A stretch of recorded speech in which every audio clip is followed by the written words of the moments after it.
Alors, sur le parcours d'Ibeka, je n'ai pas la prétention de décliner en tout cas tout ce qui a été son parcours politique au Mali, mais néanmoins, pour avoir été témoin en tout cas d'une partie de son parcours, je peux dire un certain nombre de choses. Tout d'abord, donc, Ibeka était effectivement, il faut le reconnaître, un ancien membre du mouvement politique clandestin, à l'époque qui s'appelait le PMT, hein, avec d'autres membres de la communauté malienne de France notamment, qui étaient des activistes qui étaient très impliqués contre le régime de Moussa Traoré à l'époque. Donc ça, c'est un fait. Mais il y avait d'autres, hein. Il y avait le professeur Alinoum Diallo, il y avait même des personnes comme Diakité qui étaient à l'Assemblée nationale. Enfin voilà, ça c'est un fait, il n'y a pas de débat par rapport à ça. Ensuite, il est rentré au Mali. D'ailleurs, l'histoire dit qu'il a travaillé à l'ONG Terre des Hommes, où il a notamment remplacé un certain Michel Sidibé. Michel Sidibé, pour la petite histoire, c'est le secrétaire exécutif de l'ONU-SIDA. Donc c'est là qu'ils se sont connus, puisqu'il a remplacé Michel Sidibé à l'ONG Terre des Hommes. Et puis de là, je n'ai pas suivi la totalité de son parcours, mais pour revenir au parcours politique, il est arrivé donc à l'élection d'Alpha Omar Konaré en 92, aux responsabilités comme président de la République. Il a été nommé, je crois, dans le deuxième gouvernement, il est arrivé comme ministre des Affaires étrangères, sachant qu'entre-temps, il avait été nommé ambassadeur résident en Côte d'Ivoire, et je crois qu'en Côte d'Ivoire, il devait couvrir toute une série des pays côtiers. Et j'imagine que c'est là qu'il a dû tisser un certain nombre de relations et de réseaux, notamment avec le Gabon et avec le système Omar Bongo. Toujours est-il qu'en Côte d'Ivoire, il n'a jamais pu exercer ses fonctions d'ambassadeur, puisqu'en Côte d'Ivoire, ses relations amicales avec Laurent Gbagbo n'étaient pas du tout du goût du président Feu Houphouët-Boigny, qui n'a jamais signé sa lettre d'accréditation comme ambassadeur. Donc c'est comme ça qu'il a été rappelé à Bamako, et quand il est arrivé à Bamako, il a été conseiller à la présidence auprès d'Alpha Omar Konaré sur les questions diplomatiques, puis de là, il a été nommé au deuxième gouvernement ministre des Affaires étrangères. Voilà.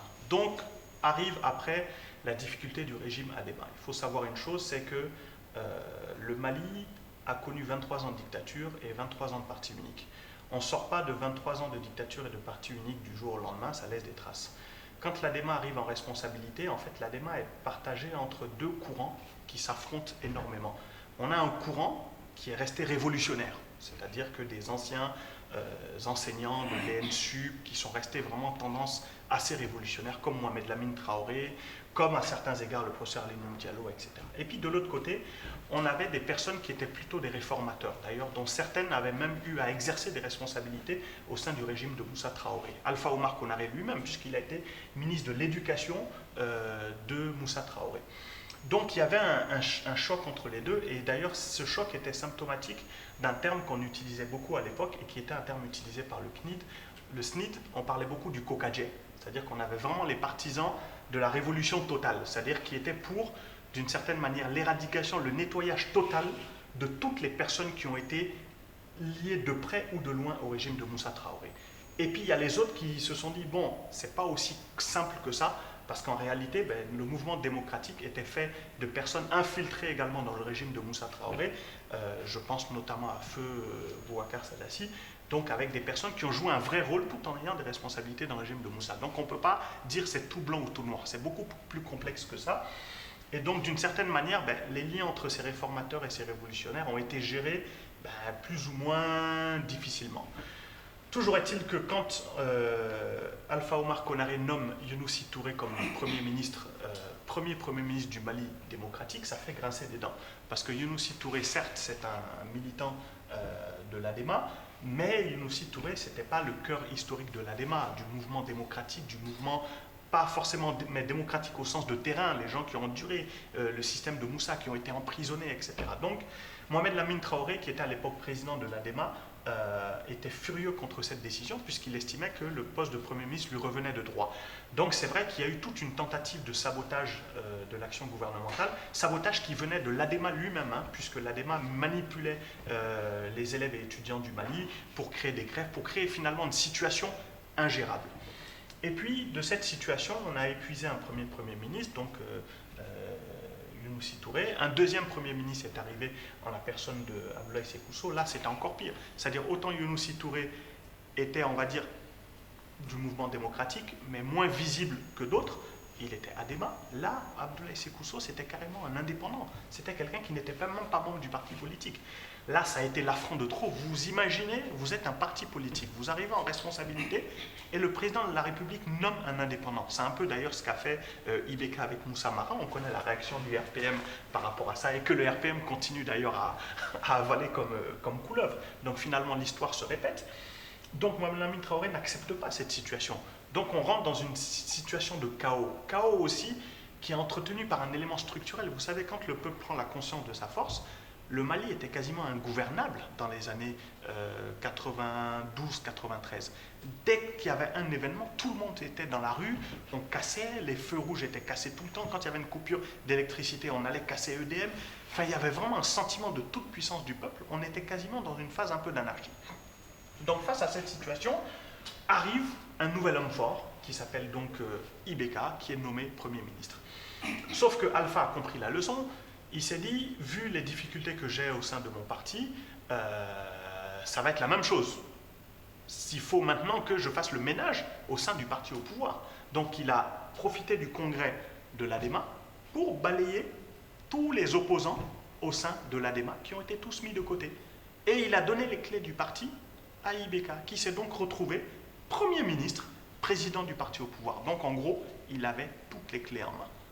Donc quand on se retrouve dans ce type de situation, effectivement, il jouissait d'une autorité. Mais ce que les gens oublient de dire dans l'histoire, c'est que cette autorité-là lui a été conférée par le président de la République. Ce n'est pas IBK qui s'est conféré une autorité, c'est le président de la République qui l'a nommé et qui lui a donné les clés du parti. Il faut quand même rectifier les choses, chose qu'on ne dit pas assez. Donc quand il se retrouve à la tête de l'ADEMA, et là on a un changement total. Moi j'ai visité le siège de l'ADEMA sous l'époque de Mohamed Lamine Traoré, quand Alpha Oumar Konaré était président pendant les 2 premières années. Je peux vous dire qu'il y avait une personnalité connue qui s'appelle même encore Moussa Diko, qui venait en moto au comité exécutif de l'ADEMA. C'était encore un parti militant, c'était un parti de gauche, c'était un parti socialiste qui était proche du peuple. Mais dès que IBK a été mis président de l'ADEMA, on a vu le siège de l'ADEMA qui est devenu un super ministère. Sous la houlette de ce même Téléta, le parc automobile a grandi, des 4x4 dans tous les sens, des voitures dans tous les sens, des chauffeurs. L'ADEMA était quasiment mieux dotée que la plupart des ministères du Mali. Ça, c'est le premier point. Le deuxième point, les réunions du comité exécutif de l'ADEMA, c'était des réunions de partage de l'argent, c'était des arrangements. On distribuait les terrains, le gouverneur venait pour distribuer les terrains. Les PDG des différentes sociétés venaient pour distribuer de l'argent dans des enveloppes. Certains prenaient l'argent ouvertement, d'autres ne prenaient pas, d'autres ouvertement ne prenaient pas, mais derrière ils allaient récupérer l'enveloppe. Mais c'était un régime corrompu, mais comme pas possible. C'est une réalité, l'ADEMA de ce moment-là. Et qui était à la tête de cette ADEMA-là? C'est quand même M. IBK. Il n'est pas le seul responsable, il y avait d'autres responsables. Mais il y a eu une période de la corruption généralisée au Mali a commencé sous le règne de l'ADEMA et avec IBK à la tête de l'ADEMA. C'est un fait. Personne ne peut nier cela. Ceux qui sont des observateurs de la vie politique malienne le savent. Donc toute cette gabégie autour de l'État malien a commencé avec le règne d'IBK. Après, on nous dit c'est l'homme de l'autorité. On nous dit qu'il a maté le mouvement étudiant. On nous dit qu'il a... Mais il a maté quel mouvement étudiant? Allez rencontrer un monsieur qui s'appelle Zarawana, qui était un leader de l'AEM. Demandez-lui dans quelles conditions il rencontrait IBK, où il rencontrait les ministres de l'Éducation, derrière le ministère de l'Éducation. Allez discuter avec les anciens leaders de l'AEM. Vous allez voir comment on a acheté le mouvement étudiant. On ne l'a pas maté. On l'a acheté, on a donné des bourses à tous les leaders étudiants de l'AEM pour venir étudier en France. On n'a pas maté, on a acheté.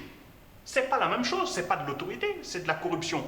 Donc on a acheté le mouvement étudiant, on l'a tué dans l'œuf par la corruption, et puis derrière, l'autorité, quand on dit l'autorité, effectivement, parce qu'à un moment donné, il a cédé, il a fermé les écoles, avec sa célèbre phrase en disant qu'effectivement, si les Maliens ne veulent pas aller à l'école, lui, ses enfants vont venir diriger le Mali.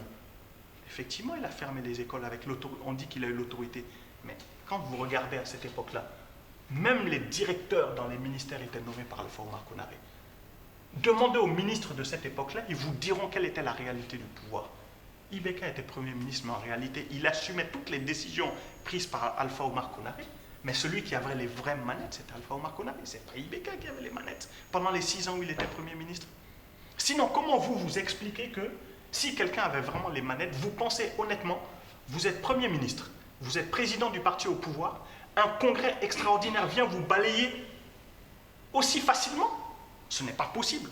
Comment Soumaïla Boubèye Maïga, Soumaïla Cissé peuvent le balayer aussi facilement de la tête de l'ADEMA, alors que, juste avant, il y a eu un événement majeur au sein du parti ADEMA. Il y a eu l'élection des maires centrales de Bamako, où s'opposaient les candidatures de Bouakarba Djibril et de Iba Ndiaye. À cette époque-là, je peux vous le dire, Bouakarba Djibril devait gagner la primaire à l'intérieur de l'ADEMA. Et il était le candidat d'Ibeka. Iba Ndiaye était le candidat de Alpha Omar Konaré. Contre toute attente, personne n'a rien compris. Iba Ndiaye est sorti du lot. Ibeka a lâché son candidat, sans doute parce qu'il espérait être le dauphin de Alpha Omar Konaré à la fin de son deuxième mandat. Sauf que, en réalité, à partir de là, ça a été la décadence. Parce que Alpha a compris qu'il commençait à devenir nuisible au sein de l'ADEMA, puisque quand on est président de la République et qu'on a un candidat au sein de son parti, et que son Premier ministre défend un autre candidat, et qu'il arrive à vous mettre en ballottage au sein du parti au pouvoir, au point même que c'est par sa défection à lui que votre candidat est désigné, là vous comprenez que la situation est en train de dégénérer. Donc vous lancez le plan de la rénovation au sein du parti. Et voilà comment en fait petit à petit, Ibeka a été débranché de la tête de l'ADEMA. Sauf que comme à cette époque-là, tellement attiré par... il était enfermé dans une logique de pouvoir, les appareils du pouvoir, l'illusion du pouvoir. Il ne voyait pas que la réalité était en train de lui échapper.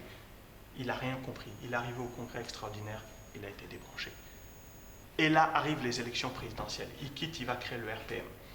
Là aussi, c'est marrant. On nous dit qu'en 2002, l'élection a été volée, que Ibeka a perdu les élections présidentielles, mais que Ibeka a été volé. Allez chercher les résultats de la Cour constitutionnelle de l'époque de 2002. Allez regarder le nombre de voix qui ont été annulées. Allez regarder, vous verrez de façon objective que Soumaïla Cissé a eu plus de voix annulées que Ibeka. Comment vous expliquer qu'on a une élection présidentielle, au deuxième tour on a ATT Soumaïla Cissé, Soumaïla Cissé a eu plus de voix annulées que Ibeka, mais c'est Ibeka qui a été volé.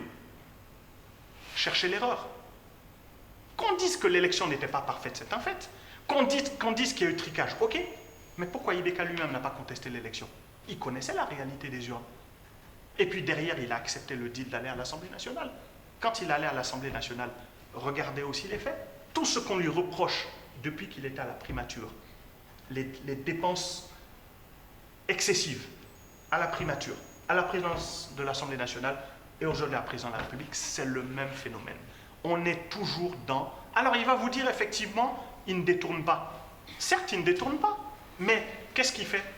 La caisse noire de la primature, elle était bouffée quasiment avant la fin de l'année.